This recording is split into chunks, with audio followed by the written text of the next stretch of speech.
So Janet Jackson's Control comes in at number 319 in the 1980s on Best Ever Albums, number 28 in 1986, number 2057 of all time. It is Janet Jackson's third highest rated album on Best Ever albums, behind The Velvet Rope from 1997 and Rhythm Nation 1814 from 1989, which I think we're going to cover both of those. We are, yep, both. And Janet Jackson is ranked as the number 466th highest overall artist on Best Ever Albums. And this is the highest rated album that we're covering tonight from Rolling Stone, coming in at number 111. So there you go. So that's high. That is high. I was a little surprised because I guess I'll go on with my take on this record. So this is another one of those albums that had some pretty big hits. In particular, Definitely. Nasty, I think, might have been the biggest hit. And actually, as I'm looking Like at Wikipedia 17 here, big hits on this yeah, album. I was going to say, kind of shocked at how many of them were on this album. Yeah. Because There I are knew other albums with tons of them. I'm like, damn, there's a lot of hits on this. yeah, What Have You Done For Me Lately was a big hit. Nasty, and When I Think of You, I think of those are the first three. And Control was pretty big as well. But also, Oh, yeah. other singles included Let's Wait a While, The Pleasure Principle, and Funny How Time Flies When that's You're like Having most Fun. of the album. That's I definitely there's- remember seeing the video for Pleasure Principle. So, yeah, I There knew are- that one was single. There are 2 non-singles on this record, and there are 7 singles. So this is a big one. And I overall enjoyed this record. A couple of things stood out to me. One, this seemed like, and I don't know if we've talked about this before, I'm sure it's going to come up a little bit more, but I was getting a little hint of some New Jack Swing type sounds here. Yes. And definitely had, it's a pop record that's that definitely there's a lot of 80s synth that's kind of slathered all over the place, and it's a very Did easy she use Jimmy Jam and Terry Lewis on this Yes. album? Because They are the producers. Okay, yeah, because I was going to say, because this is like they've entered the chat at this Yeah. point. 'Cause it's an immediately identifiable sound. And I knew they were Are they New kinda Jack who Swing took guys? her. Yes. They're Okay. they're like proto, and then they're a part of it, right? Like New Jack Okay. Swing has like many origins, but they're definitely one of the big prototypes. Yeah, Yeah, and I like that. I've always liked that kind of that's kind of like a style of music that I remember vividly. As a kid, hearing a lot. Growing up, and just kind of thinking it being there, and then it went away. Just like just this type of sound, and the production certainly is of its time. And then I would visit it later on in subsequent years and go like, yeah, I kind of like that. That's pretty. It's an upbeat, fun kind of genre. So, and I was hearing that throughout here. I do you really want to liked- hear what the countdown I see of the top 10 greatest New Jack Swing songs was for context for those that might not know what it is? All right, go for it. Okay, number 10, and you can tell me if you know this. Number 10 is Tony, Tony, Tony, Feels Good. It feels good. Yeah. Number 9 is Rex and Effects, New Jack Swing, which Oh, I was thinking Rump Shaker. makes sense. Right? Well, yeah, that's a little less. Yeah. So number 8 is the group Guy, who I remember. Groove Me is on there. 7 is Motown Philly Yeah. by Oh, yeah. Boyz II Men. Big time, 6 is Aisha by another band creation. Yep. Which is know I want you so bad. Yeah. So number 5 is another guy I remember from my youth. I'll Be Sure, Off on Your Girl, Baby. So that's number 5. I do not know that song. You do not know that song? It's an awesome title. I might know if Number I hear 4 is Bobby Brown, Don't Be Cruel, which Yep, is a yep. pretty fantastic song. Number 3 is early TLC, Ain't Too Proud to Beg, which is yeah. a fantastic Oh, wow, video. yeah. I Yeah. remember that one. If I want it Number- in the morning or the middle of the night, I ain't too proud to beg. Number 2 is Poison by Belle Biv DeVoe. Yeah. And that's a good number 1 is Rub You the Right Way by Johnny Gill, which I remember that song quite a bit. So there you go, for those that may know. like And if all you that don't know those, if you don't know those songs, go listen to all of them because they're all and awesome. It's one of those things where I'm like, how did that not like carry on more? Because it was just such a, I don't know. It's a cool, it's a kind of a cool mixture. It's R&B for sure. It's not Yeah. quite hip hop. There's some soul, but it's got this upbeat. A lot. I love the drum sounds and the syncopated nature of the drums and stuff. So, it's just like very danceable. definitely like late 80s kind of sound. But so I According was to hearing Wikipedia, it's a fusion genre of the rhythms and production techniques of hip hop and dance pop and the urban contemporary sound of R&B. And do you guys know the godfather of New Jack Swing? I do know this, but do you guys know who it is? I don't think so. No. It's Teddy Riley. Teddy Riley, who you would know from Blackstreet, and he was in Guy and stuff like that. But yes, according to this, Jimmy Jam and Terry Lewis are considered to be key producers in the genre. So there you go. Well, there you go. So these guys are producing it, and it's apparent. It was apparent to me, at least, anyway. So, really liked revisiting "Nasty." That is a fun song. I love her attitude in that. You know how she's kind of just taking control, right? And that's what this record's really about. It's like this, asserting her independence. I believe this is her third album, and so she's clearly like trying to come out of the shadows of her brother, who is Michael Jackson, by the way, for those of you that don't know.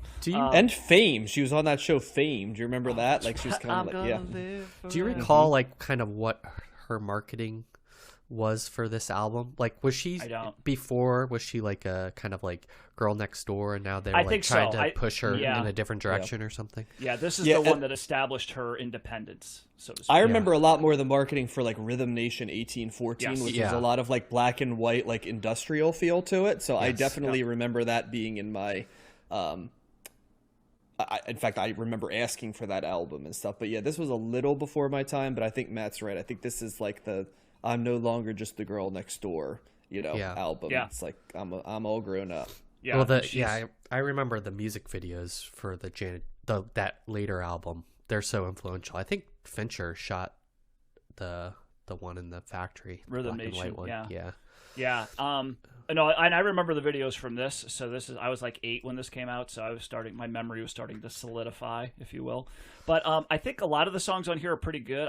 The singles that I knew best, like Control, Nasty, What Have You Done For Me Lately, which also I think, is this the first skit we've heard on an album? Have we had any others? Because there's a brief skit at the beginning of What Have You Done For Me Lately where the two ladies are...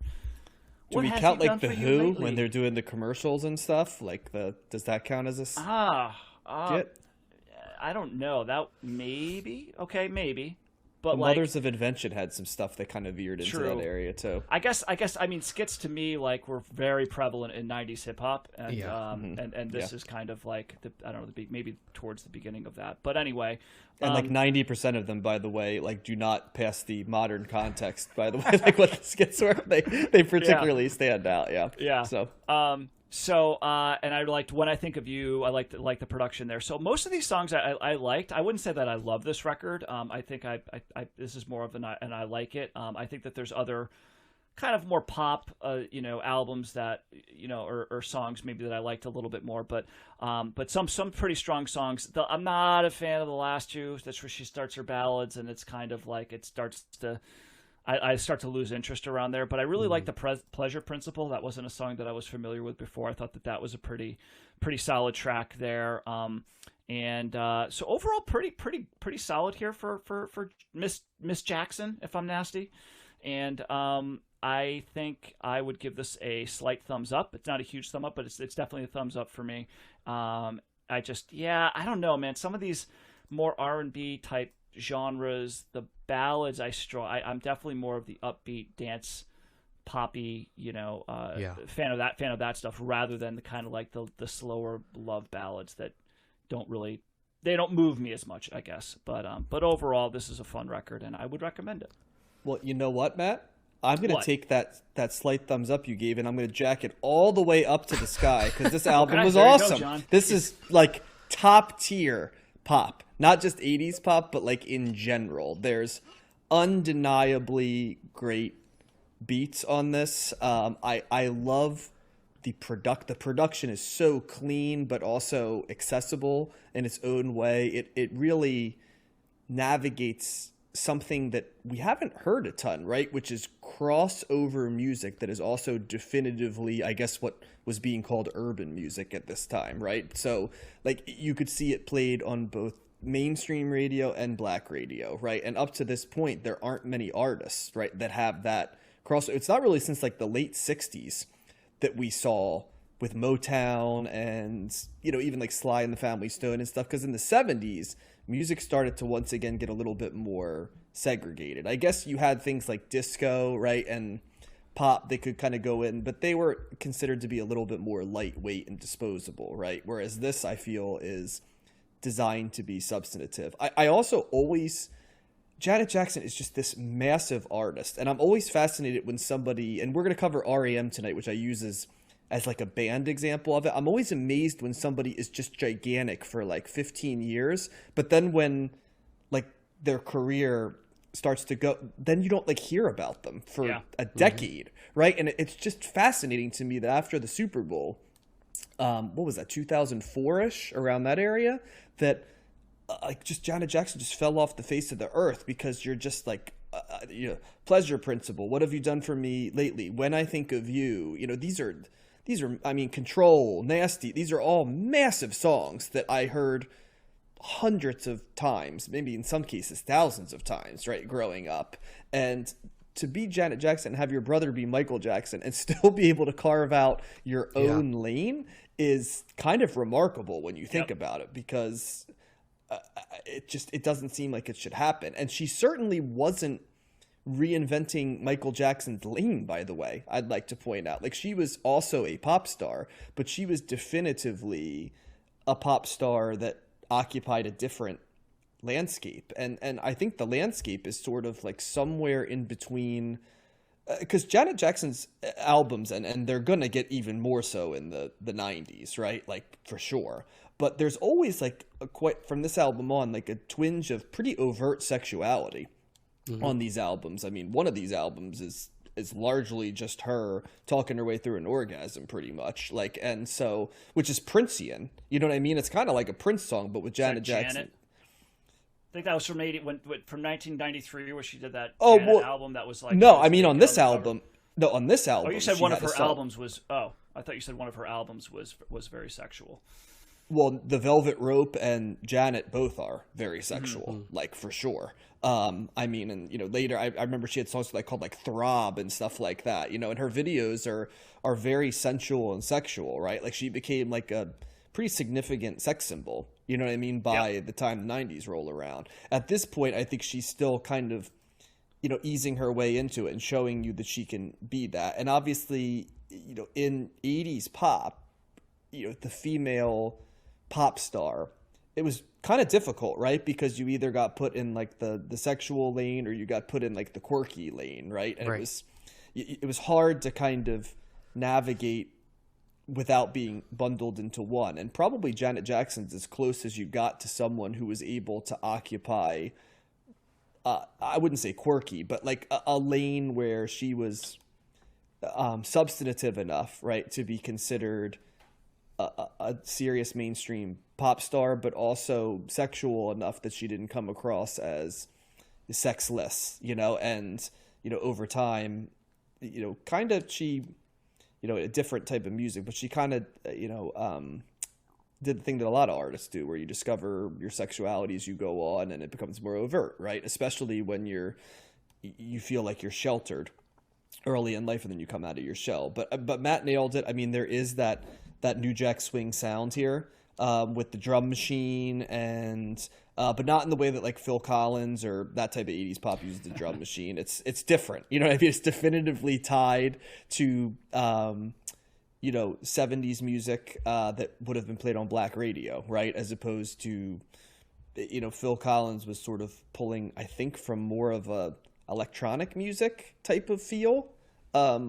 I would say it always feels a little bit more synthetic to me, I think, with him. But yeah, as pop goes, this is top shelf stuff. And I don't know if I ever have listened to this album in entirety.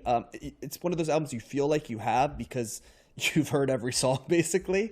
And so it just, the order and putting them together as an album was interesting to hear. And also where it appears in our journey in 1986.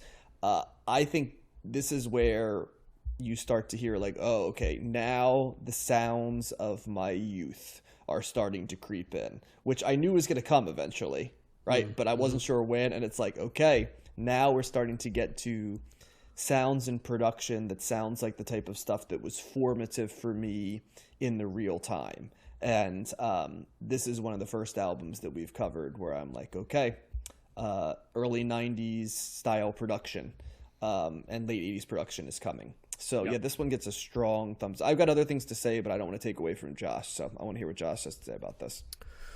Yeah. First of all, I was wrong. Rhythm Nation was directed by Dominic Senna, not David Fincher. So yeah. I enjoyed this album as well. I think I had only heard Control, Nasty, and What Have You Done For Me lately. It's hard not to sing that title as she sings it. And yeah, these are strong pop hits. It is definitely reminded me of kind of the Cyndi Lauper type of vibe where you're surrounded, where every track is pretty catchy. The production is surrounded by all these strong songwriters who, are contributing, and as well as the best like producers. So I feel like this is an example of an album that the label is like fully behind and putting all of its power into. And then you have Janet Jackson obviously as kind of the star that carries it all. And it brings up another point is, when we talk about that crossover appeal, like when we talked about Whitney Houston last week, she is another Black female artist that crossed over, and I think is one of the big ones of the 80s for sure. I wasn't it's weird because I think like some of the songs kind of went on too long for me. For the most part, I feel like they could be cut down a little bit, and it seems like they're just kind of reveling in the production and not necessarily just Janet Jackson, but like kind of the sounds that they're bringing in the music itself. Because I feel like that there's kind of these looping or repeating parts that they keep coming back to in the songs, and that kind of stretches them out. So I kept picking up on that for some reason, and kind of wore on me. And as I listened to it more, further on what am I trying to say? As the album went on, I kind of lost interest, just like I think Matt said, and but they were all pretty good tracks, and I didn't like the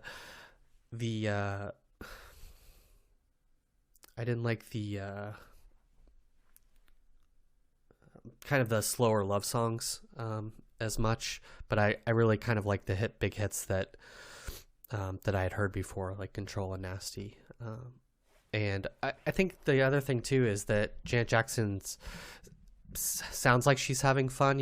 Her personality is coming through on the album, especially on a song like Nasty, and she just has this presence that makes an appearance here. And so yeah, I'm interested to hear those other later albums as well. Now I liked Let's Wait a While quite a bit, actually, the slower song. Who Janet Jackson's voice always has reminded me of a little bit? Diana Ross.